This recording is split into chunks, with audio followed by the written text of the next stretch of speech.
So మీరు మీ lyrics పాడి దాని తర్వాత స్టార్ట్ చేయండి మీ స్పీచ్. పాడే అవకాశం ఇవ్వలేదు 2 లైన్లు చెప్పండి. ఎందుకంటే ఇంకా రిలీజ్ కాలేదు కాబట్టి పాడితే ఏమంటారో నాకు తెలియదు. సరే. అందరికీ నమస్కారం అండి. వేదిక ముందున్న పెద్దలందరికీ నమస్కారం. ఇక్కడ ఉన్న ప్రొడ్యూసర్లందరికీ నేను వర్క్ చేశాను. ఎస్కాన్ గారికి బేబీ చేశాను, ధీరజ్ మొగలాన్ గారికి అంబాజీపేట మ్యారేజ్ బ్యాండ్ చేశాను, బన్నీవాస్ గారికి ఆయి చేశాను. బోయపాటి గారు నమస్కారం సార్, కరుణాకర్ గారు నమస్తే సార్.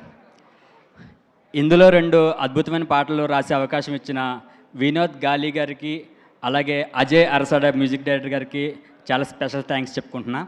ఎందుకంటే ఆ 2 కూడా చాలా అద్భుతంగా వస్తుంది. మీకు విజువల్లీ ఆ డెప్త్ అనేది మీకు అర్థమవుతుంది. ఈ సినిమా గుర్తుకొస్తున్నాయి అనేది ప్రతి ఒక్కరికి చాలా మెమొరీస్ ఉంటూనే ఉంటాయి. సో ఎప్పటికీ మర్చిపోలేని మెమొరీస్ ఇందులో కూడా చాలా ఉన్నాయి. అవి మనల్ని ఎప్పుడూ వెంటాడుతూనే ఉంటాయి. ఒక్కసారి బాల్యంలోకి అలాగ వెళ్ళి వచ్చినట్టు ఉంటుంది. ఈ సినిమా చాలా అద్భుతంగా ఉంటుంది. ఇంత మంచి అవకాశం ఇచ్చిన శరత్ గారికి కూడా స్పెషల్ థ్యాంక్స్.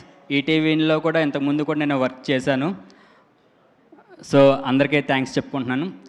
పాడదామని ఉంది కానీ బట్ సాంగ్స్ రిలీజ్ అవ్వలేదు కాబట్టి నేను పాడకూడదు. Thank you all.